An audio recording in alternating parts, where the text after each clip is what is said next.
Hordoftoonni koo hundumti keessanii barattoonni na wajjin hordofa barnoota hordofaa jirtanii kutaa 9 maatii chapter 1 irraa jalqabna. Kanaaf barumsa afaan Oromootiin kan hin qopheesse akka ijoolleen sirriitti hubattanii qormaata sirnaan deebistanii fi kanaaf sirnaan hordofaa. Yoo YouTube kanaaf haaraa taatan immoo subscribe gochuu, share gochuu, ijoolleetti himuutiin wal jajjabeessuu na duukaa ta'a. Guyyaa har'aaga unity jalqaba chapter 1 unit 1 maalidha? Waa'ee seetii jecha seetii yookaan element. Seet jechuun fakkeenyaaf ni jalqabumatti seet and element tokkoffaa irratti maal ilaalla? Seet and elements. Set and elements kan jedhu ilaalla. Garaagarummaa isaan maal qabani? Set description akkamitti lammaffaa irratti set descriptions kan jedhudha. Sadaffaa irratti notations of set. Seetti akkamitti notify gochuu dandeenya? Akkamitti ibsuu dandeenya? Operation on set. Arfaffaa irratti immoo operation on set. Operation on set jechuun as kanatti in mathematical operation kan jedhamanii afur beekna basically. Plus, minus, addition, subtraction, multiplication and division. Mathematical operation warreen kanarratti apply goone seetii irratti barachaa deemnaa jechaadha. Jalqaba irratti wanti isin hubachuu qabdanii seet jechuun maa inni, element jechuun maa inni adda baasuu qabna. Maalidha? Akkuma achirraa ibsutti seet is a collection of well defined object ta'uu qaba jechaadha. Fakkeenyaaf haala salphaatiin isin hubachuu dandeessanii manni kuni mana obbo Galataa jenna. Manni kun mana obbo Galataadha. Obbo Galataan ijoollee 3 qaba. 1 2 3 fi kun obbo Galataadha. Kun immoo haadha warraa obbo Galataadha. Kun ijoollee obbo Galataadha. Kanaaf amma manni kun maaliin beekama? Mana obbo Galataatiin beekama. Maal goona? Waan nuti adda baasaa jirru amma set and element. Seet afaan Oromootiin tuta inni waan baranne natti fakkaata. Element jechuun amma fakkeenyaaf seettiin kuni maaliin waamamaa jira? Mana obbo Galataa mitiire? Obbo Galataan kuni maalidhama? Seetteedhama. Obbo Galataa Galataatiin kan waamamani. Manni kun mana obbo Galataa waan ta'eef seettiin Galataadhama. Jiitii yoo bakka buusne. Elementoonni immoo maatii obbo Galataa jalatti hordofaman. 1 haadha warraa isaanii 2 ijoollee immoo meeqa qabu? 3 warreen kun ijoollee yoo ta'anii isheen kun immoo haadha warraa isaanii yoo ta'an yookaan harmii ijoollee kanaa yoo ta'anii kun ijoolleedha. Kun immoo haadha warraadha. Kanaaf kun maalidhama? Element. Kuni seettedhama. Seet warri seettii yookaan maatii mana obbo Galataa keessatti waamaman haadha warraa isaanii ijoollee 3 kun immoo seettii jedhamu. Seet lakkoofsa keessa gashinee gaafa ilaallu fakkeenyaaf as kanatti gaafa adda baasnu kuni element A yoo jenne element A fakkeenyaaf natural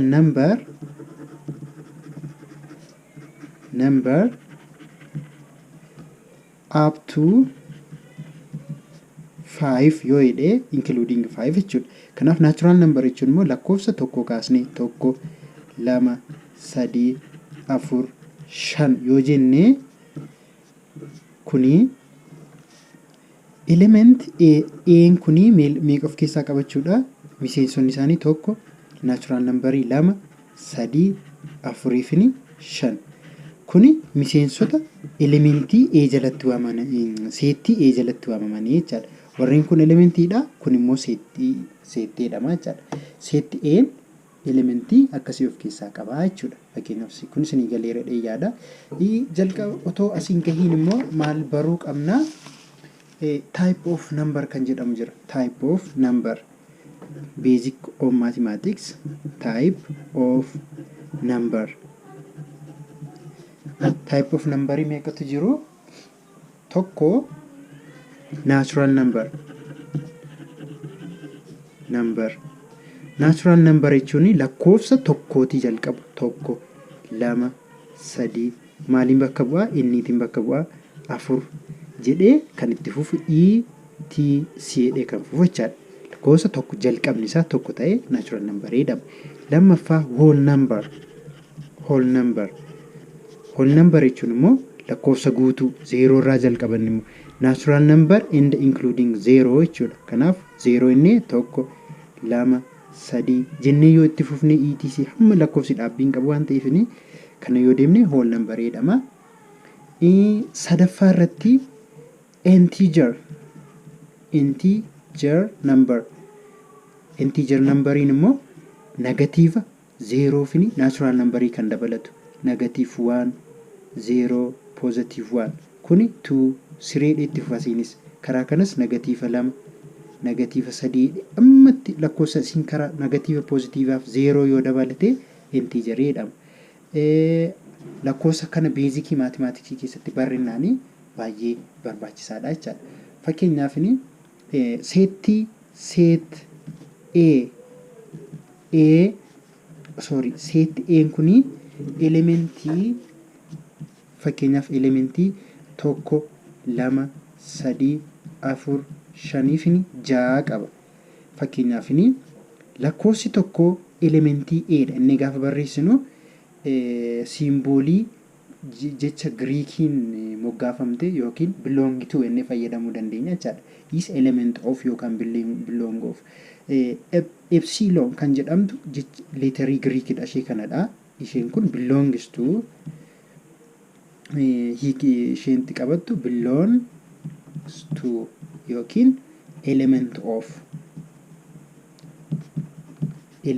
of yookaan belongs to inni moggaasna jecha. Fakkeenyaadhaaf tokko yoo ilaalle one is an element of A yookiin one is belongs to A jechaadha. One is belong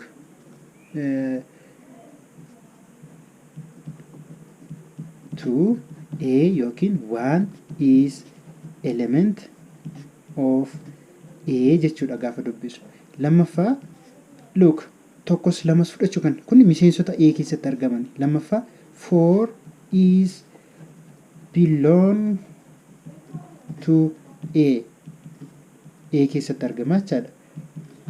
Yookiin immoo fakkeenyaaf immoo 4 is element of A yookiin immoo fakkeenyaaf immoo elementii isaa miti haa ta'u. Fakkeenyaaf lakkoofsi 10 faa torbi 8 9 inni lakkoofsi kaaniyyuu look 7 is not belong to A jennee gaafa barreessinu 7 is elementii ishee belongs to yookaan epsilonii kana fayyadamne not jechuuf immoo ishee kana fayyadamuu qabna. Is not A jechuun haala kanaan dubbisnu. 10 is not belong to A jenne miti yookiin 10 is not element of A jenne gaafa keenyu 10 is not element of A jenne haala kanaatiin qabsiisnaa jechuudha. Miseensota isaa haala kanaatiin yoo qabanne garaagarummaa seettii fi elementii adda baafachuu dandeenya jechuudha. Kanaaf wanti sirriitti adda baasuu qabnu fakkeenyaaf suppose A is a set of positive even number. Lakkoofsa tokko immoo even yookiin odd kan nuti jennu warreen kan adda baasuu qabna. Even number, odd number. Even number jechuun lakkoofsa lamaaf haftee malee kan hiramuu danda'u. Odd jechuun immoo lamaaf hiramuu kan hin dandeenye jechuudha. Fakkeenyaaf lamni lamaaf yoo hirru tokko gahaa, 4 2 gahaa, 6 3 gahaa. Oddiin immoo fakkeenyaaf tokko lamaaf hirruu dandeenya hin dandeenyu. Sadiif gaafa lamaaf hirruu tokko gahee sadii gaafa lamaaf hirruu tokko gahee tokko haftee ta'a jechuudha. Lammaffaa shan lamaaf gaafa hirruu lama gahee haftee tokko qaba. Kanaaf warreen kun odd nambariidha, even nambariin. Amma egaa positive inni negative nambarii adda baasneerra. Eessatti integerii keessatti 0, 1, 2, 3 whole nambariidha. Integeriin immoo negatiivaa fi positive qaba. Amma fakkeenyaaf suppose A is a positive even number. Positive even number. Yoo jenne A ni positive even numberii kan of keessaa qabu yoo ta'e, kanaaf by using symbol of belongs to or not belongs to yookiin elementii it is element of yookiin it is not element. Kuni maalidha? Ishiin kun maalidha? Not element of. Ishiin kun is element of kan jedhu fayyadamna jechuudha. Fakkeenyaaf A maalidha? 4-A. Amma afurii positive even number kan jettu kan adda baafachuu qabna jalqaba. Positive even number jechuun 0 irraa kaanee kan deemnu ta'uu qaba even numberii. Like positive even numberii warreen kan. Negatiiva keessas even numberiin jira garuu inni kan nu ajaje positive number 2 irraa kaanaa 4, 6, 8, 10 jennee kan itti fufnu positive even numberiidha jechaadha. Kuni A keessa fakkeenyaaf A'n kanadha jechaadha nuu kennameera. A'n equals to positive even number kunoo ishee kana keessa nuu kennameera jechaadha. Kana keessa ilaallee elementoota kana belongs moo belongs not belong kan jedhu adda baafannaa jechaadha. Fakkeenyaaf 4 hin jiran miti it is an element of A. B'n immoo 5-A. C amma gaaffii kana barreessee fixuutti isin ammasitti shaakala umarratti immoo waliin hojjenna. Caammaadha -2-A. D'n immoo maalidha? 0-A dha. Kan biraatti dabalaa 11-A. Ishi F equals to 100-A. Warreen kana waliin hojjenna. Fakkeenyaaf inni daqiiqaa lamaan tokko isiniin kenna. Ammasitti shaakala even numberii kana fayyadamtu. 1, 2, 3, 4 daqiiqaan keessan dhumeera. Waliin hojjenna. 5 as keessatti argama hin argamu. This is odd number. Odd number idam jira kan kenname garuu positive even number. Silazii not element of A. Negative 2 kan jedhame positive even number. Jiraare hin jiru. 0 evenii keessa jira. It is not even or kanadha. Dhifama laayitiin irratti cufate gaaffii biraatiin walitti dhufna. Thank you.